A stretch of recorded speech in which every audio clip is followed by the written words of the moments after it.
Bonjour et bienvenue chez l'Ensauvageuse. Je rigole parce que je m'excuse, je vais juste être sûre de ne pas brûler ma couette. Je viens juste de finir d'enregistrer la vidéo précédente, puis je pensais pas faire elle aujourd'hui, puis ça m'a dit ben oui, va t'installer, fais-la tout de suite. Donc, cette vidéo dont je vous parlais dans dans la vidéo précédente, au sujet des animaux alliés.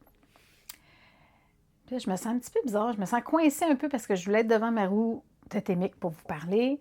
Je vais vous montrer pareil. Le reste du paysage est un petit peu moins beau parce que j'ai comme mon stockroom en haut. Fait que là, pour avoir un beau cadrage, ben je suis à côté sur mon meuble, puis vous êtes comme pas loin. Mais c'est pas grave, ça va être correct. Petite tranche de réalité. OK. Les animaux alliés. Si tu me suis depuis mon ancien nom de la déesse joyeuse, je travaillais beaucoup avec les animaux totems, d'où la roue totémique. Puis depuis un an, j'ai vraiment...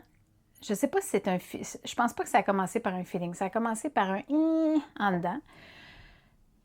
Puis ça finit par un feeling.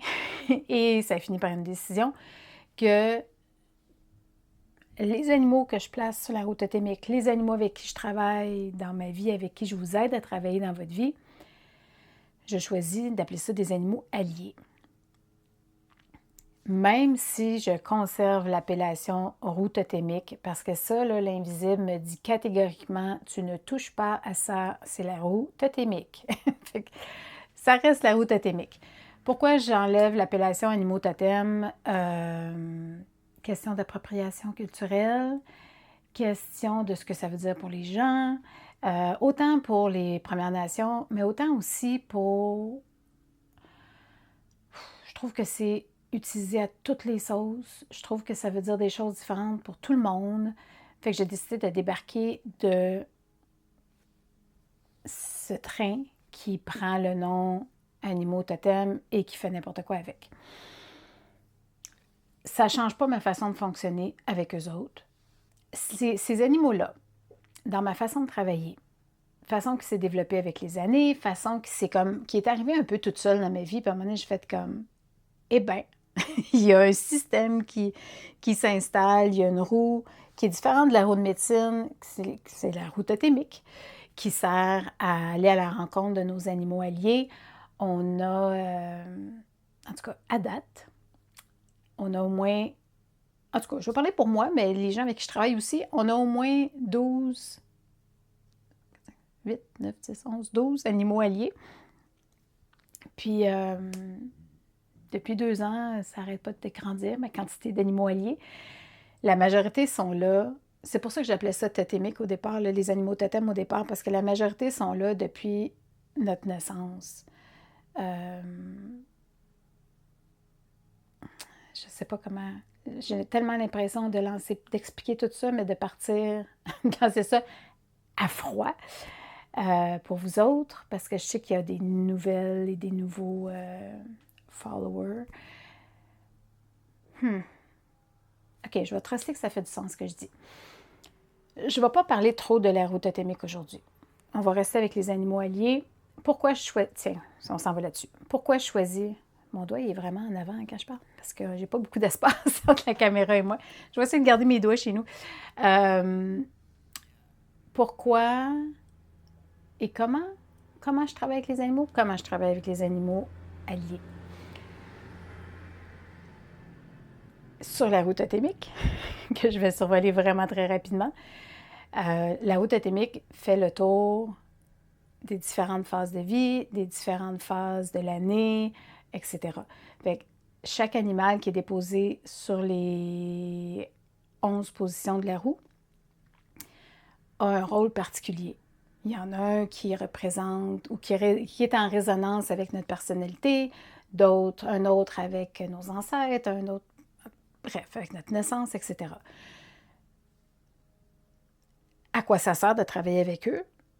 Bon, ceux qu'on connaît sur notre roue, ceux qu'on sait où ils sont assis sur notre roue, peuvent nous aider à éclaircir, à mieux se connaître, à mieux comprendre des facettes de notre personnalité, à mieux comprendre des façons qu'on a de travailler, notre rythme de travail, c'est quoi, notre façon d'entrer en lien avec les autres, notre besoin de calme, l'air de quoi. Ouais, je m'excuse, hein, mes petits moments de... Je suis comme... Ah, je pourrais vous en parler durant 2 heures de la route totémique, là. Je ne ferai pas ça aujourd'hui, premier. Fait que ces animaux-là deviennent vraiment des alliés. C'est pour ça que ça marche aussi de dire animaux alliés, parce que c'est des alliés tellement importants dans notre quotidien, une fois qu'on les a identifiés, puis qu'on se permet de développer une relation avec eux autres. Oui, on parle d'animaux dans l'invisible. Mais si tu es ici, là, je suis pas mal sûre que si l'invisible t'intéresse. Sinon, ben, tu n'es probablement pas au bon endroit. Parce que plus ça va aller, plus je vais parler de l'invisible, tout en parlant de façon d'être vraiment ancré dans notre corps, dans nos sens, etc. Ça ne changera pas. Puis c'est ça qui est beau aussi de travailler avec les animaux alliés, puis avec les autres médecines de la Terre, c'est que ça nous garde dans notre corps. Puis, eh bien, on est incarné, on est sur la Terre. Si tu écoutes cette vidéo-là, il y a bien des chances que tu sois incarné dans un corps physique. Et si tu es dans un corps physique, tu as une job à faire sur la Terre en étant incarné. Et moi aussi.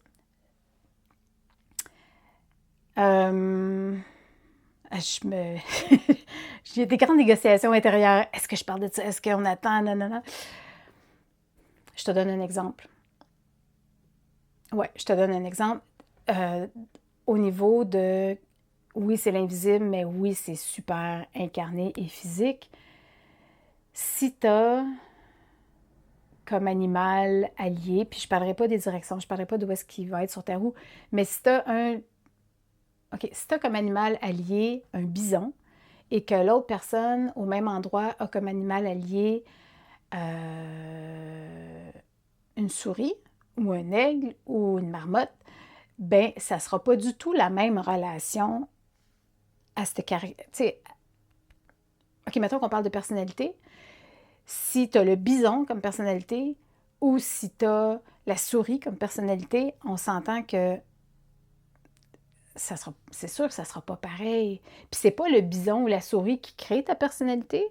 Dans mon ressenti puis ma façon de voir ça, l'image que je m'en fais, c'est qu'avant de s'incarner, comme tu as le droit d'arrêter la vidéo, OK? Si ça te tape ses nerfs puis si ça te parle pas, toutes les vérités sont bonnes, je te partage la mienne. Avant de s'incarner, tout comme on choisit nos parents, tout comme on choisit le pays dans lequel on s'incarne, etc., on choisit nos traits de personnalité. Là, je te parle juste de la personnalité, OK? Fait que dans ma croyance à moi, on choisit une alliance avec un animal. Pas parce que cet animal-là va venir nous modifier, mais parce que cet animal-là, étant donné qu'il y a des traits de personnalité communs avec nous, va être un allié incroyable pour venir nous partager des enseignements, pour venir nous rappeler « Hey, tu es ça, ta médecine, c'est ça. Marche ton chemin. Arrête de faire semblant d'être une souris si tu es un bison ou si tu es un ours. » Fait que d'apprendre à côtoyer ces animaux-là, d'apprendre à développer des relations avec eux autres, en tout cas pour moi, ça a été un... Je sais pas, je me souviens plus c'est quoi en français, mais un game changer. Là. Tu sais, ça a été... Ça a changé ma vie. J'ai toujours eu une facilité à être en contact avec les arbres, les plantes, les animaux, les pierres, etc. Mais d'emmener ça à ce niveau-là, ça a vraiment carrément changé ma vie. Et, petite négociation intérieure ici.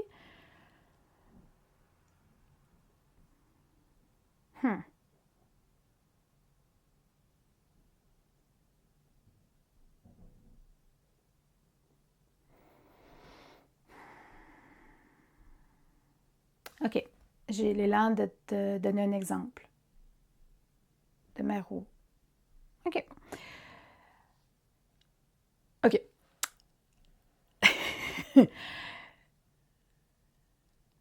OK, on y va avec ça.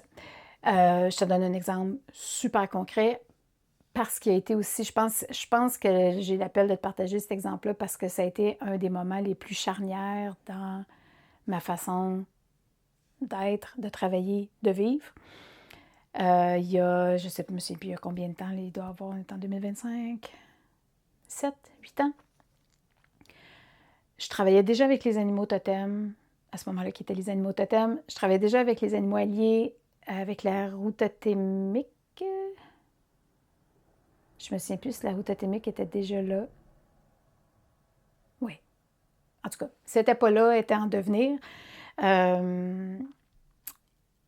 Puis, ah ben oui, elle était là. Elle était là parce que sur ma roue, j'avais à la position qui est la position de l'enfance, bien que j'ai encore la coyote. C'est une coyote qui est là. Que je connaissais un peu la coyote, mais que j'avais comme pas pris beaucoup de temps pour approfondir ma relation avec elle. Je suis arrivée dans un moment charnière où j'ai eu une décision à prendre concernant mes études en art, si je continuais ou pas. Je te sauve les détails. Et finalement, j'ai fait comme, OK, non, je ne peux pas continuer dans les conditions qu'on m'offrait. Donc, j'ai décidé de prendre une chance. Et puis, au lieu de faire, bon, ben là, c'est plus ça, je vais me trouver une job normale ou whatever, j'ai pris une chance de faire. Je mets toute l'énergie que je mettais sur mes études qui étaient à temps plein à l'université et je monte un atelier chez nous et je suis qu'est-ce qui va venir de ça. Ah, je pensais pas te raconter tout ça, mais c'est pas grave, on continue. Une des premières choses qui est sortie de mon atelier, j'avais déjà beaucoup, beaucoup de matériel que je ramassais depuis des années. J'avais des crânes, des plumes, j'avais toutes sortes d'affaires. Je faisais déjà des pochettes médecine, des bâtons de parole, pas de parole, mais des bâtons de pouvoir. Puis durant mon bac, ben, j'avais tout rangé ça parce que j'avais juste pas le temps avec tous les devoirs qu'on avait à faire, tous les travaux. Et puis une des premières choses que j'ai sorties une fois que mon atelier a été installé, ça a été un bac, gros bac, avec plein de crânes de coyotes que j'avais, qu'un ami m'avait offert, que j'avais déjà tout nettoyé et tout ça, mais que j'avais storé pendant que je faisais mon bac. Fait que j'ai commencé à sortir mes crânes de coyotes, puis là, c'était vraiment clair que c'était comme, ben, tu les peins, tu les ornes et ils trouveront leur humain en temps et lieu. Fait que j'ai commencé ça, sans me poser de questions, juste en suivant. Et j'ai passé, je me sais plus ça a été sur combien de semaines, mais j'ai passé des semaines avec ma douzaine de crânes de coyotes dans mon atelier, puis ça prenait pas mal tout mon temps. Puis même à un moment donné, j'avais, à côté de mon atelier, à mon salon, j'avais une autre table pliante que j'avais dépliée dans mon salon parce que j'avais besoin de plus d'espace parce que tu t'imagines que 12 crânes de coyotes avec la peinture, avec tous les trucs, mon atelier est vraiment petit, là. Fait que ça débordait, tu sais, ailleurs dans ma maison. Puis à ce moment-là, je partageais sur mon blog un peu mon processus, tout ça. Puis c'est à travers ces partages-là, puis à travers mon écriture dans mon journal que j'ai réalisé au bout de au moins 2 semaines à quel point je me sentais, à quel point je tripais ma vie de faire ça, mais à quel point aussi je me sentais décoiffée, je me sentais comme un peu toujours déstabilisée. Toujours en ayant le feeling que j'étais au bon endroit, je faisais la bonne chose, tu sais. Et je me souviens, il y a un moment où j'ai regardé ma table d'atelier, que je regarde à l'instant, et que je me suis dit, ah ben, il y a 12 coyotes dans mon atelier, là. Il y a 12 coyotes qui courent dans mon atelier, puis il y avait la mienne qui était à la tête de tout ça. La coyote, c'est une joueuse de tour, mais c'est aussi une médecine, c'est un animal qui se... Ben, je dis une coyote parce que la mienne, c'est une femelle, mais le coyote est un animal, c'est le champion de l'adaptabilité, là. C'est le champion de... En tout cas, je te parlais du coyote un autre jour, mais c'est vraiment une grande, grande, grande médecine que j'adore. Et la mienne, ben, est assise, mais pas assise souvent, là, mais sa place sur ma roue, ben, c'est l'enfance.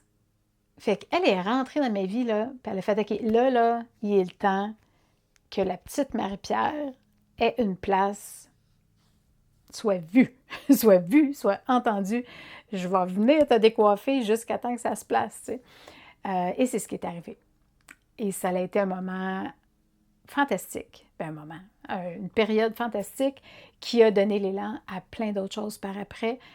Ces crânes-là ont tous trouvé leur humaine, sauf un qui est resté chez nous.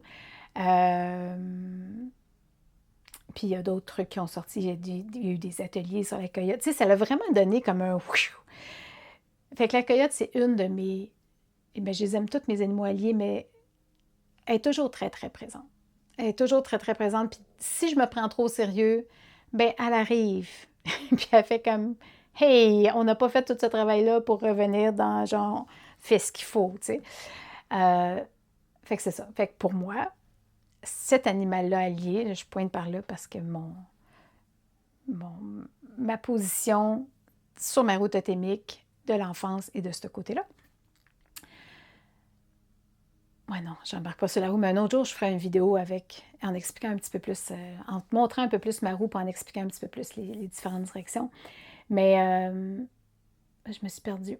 La coyote est là, elle débarque quand j'ai besoin de me faire ébouriffer un peu, puis d'arrêter de me prendre au sérieux, puis d'oser faire les choses différentes. Puis c'est grâce à elle, tu sais, elle se trouve être juste à côté de mon animal de personnalité, qui est la louve. Puis qui est une louve alpha, là, qui peut mordre quand c'est le temps de mordre, qui peut, tu sais, qui est solide. On est rendu à combien de minutes, là? 16 minutes. Est-ce que j'embarque dans la louve? Non.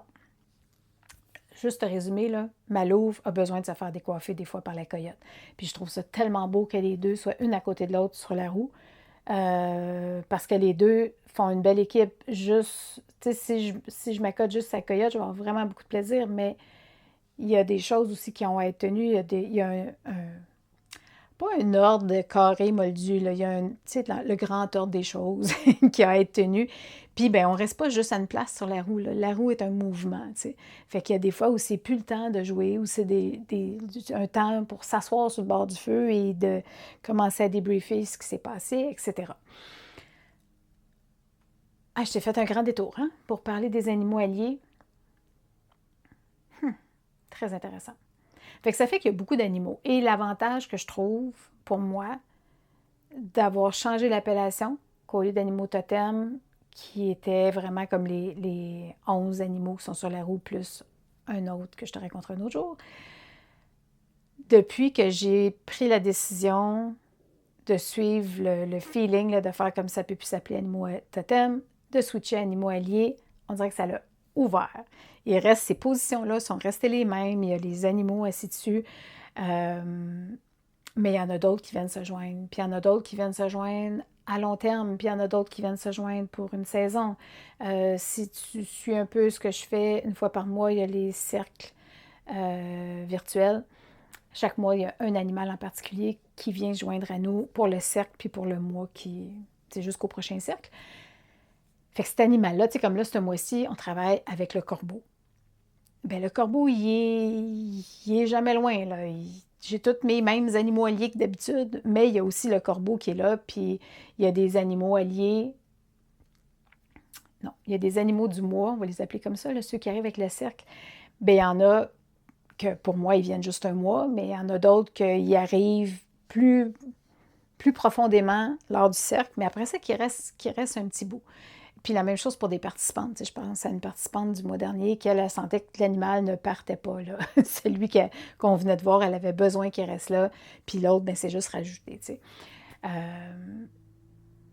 Fait que c'est ça. Fait que si t'aimes les animaux, si t'aimes l'invisible, si tu sens que tu as besoin d'aide, besoin de soutien, besoin d'un soutien qui est facilement accessible, ben les animaux alliés sont peut-être quelque chose qui pourrait te parler.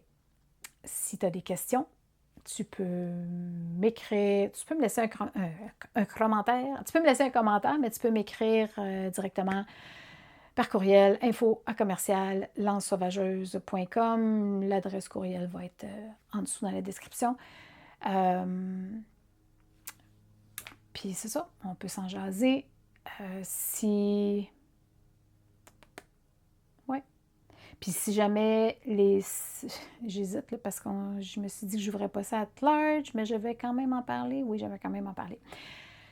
Si jamais les cercles virtuels, ça pique ta curiosité, je t'invite à aller voir j'ai une page sur mon site web qui explique c'est quoi, qui présente aussi les prochains animaux jusqu'au mois de décembre. Je te mets le lien en dessous. La différence, en fait, je vais l'adresser maintenant. La différence, à partir de là, j'ai décidé ça lors du dernier cercle virtuel. On a un petit noyau de base, il y a des filles qui sont là à tous les mois depuis 1 an. Avant d'accueillir une nouvelle personne dans les cercles virtuels, je vais, mettons que ça t'intéresse, je vais t'offrir et te demander qu'on se fasse un petit Zoom de 10-15 minutes juste pour se jaser, juste pour voir si on voit les choses de la même façon. Pas nécessairement qu'on voit tout pareil, mais être sûr que ça fit, parce que c'est un espace vraiment, c'est un petit cercle en ce moment. Il y a comme 4, des fois 5 participantes. Ça ne sera jamais plus que 12. En fait, ça ne sera jamais plus que 8 que je viens d'entendre, quitte à en faire plus qu'un par mois si jamais il y a plein de monde, mais pas plus que 8. Et puis, le côté cocon, là, le côté sécuritaire, le côté c'est un cercle précieux pour moi, précieux dans le sens qui me tient à cœur, puis que c'est important pour moi que toutes les participantes se sentent en sécurité. Fait que je laisse plus rentrer n'importe qui. Pas que je laisse rentrer n'importe qui, là, mais j'ai besoin de connaître la personne avant qu'elle arrive. Donc, si on se connaît déjà, si tu as le goût de joindre le cercle, il n'y a pas de trouble, fais juste m'écrire. Mais si on ne s'est jamais, si tu n'as jamais eu d'accompagnement avec moi ou participé avec une formation, ou si tu n'es pas une de mes amies, si on ne se connaît pas, c'est ça. Je vais te demander qu'on se fasse un petit Zoom gratuit là, de 10-15 minutes juste pour se jaser, voir c'est quoi t'arriverais avec quoi, puis si c'est un bon fit. Bon, ben, j'arrête ça là. Je pensais vraiment pas m'enligner là-dessus. Je trouve ça tellement le fun, ces vidéos-là, que j'ouvre, puis que je sais un petit peu de quoi je vais parler, mais pas trop, puis de voir avec toi, ben, où est-ce que ça nous amène. Fait que voilà, j'arrête ça là. Je t'embrasse.